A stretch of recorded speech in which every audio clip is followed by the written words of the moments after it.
The next item we want to talk about is something called Stoke's theorem. And so what Stoke's theorem says is that the circulation of a vector field A around a closed path L is equal to the surface integral of the curl of A over the open surface S, which is bounded by that path L. And so once again, this is maybe very difficult to follow. It's a lot of sort of words and a lengthy sentence describing what's going on, but I think it's easier represented in an equation. So what we're saying is that the circulation of A around L, which we can write as a line integral of A dot dl, is equal to the surface integral, so the integral over some surface, where S is our surface bound by L, of the curl of A, so curl is del cross A,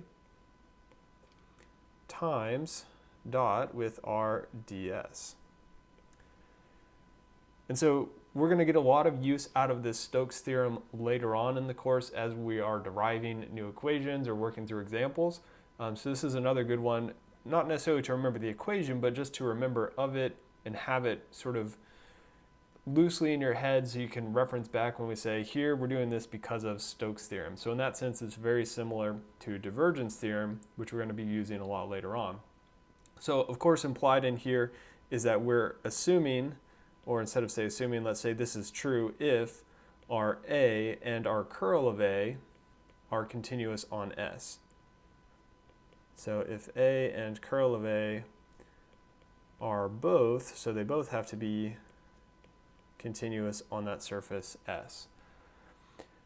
And so we talked about this a little bit before, but in terms of the direction of this curl here, what we can do is we use our right hand rule, of course, RHR, and we align our fingers with our DL.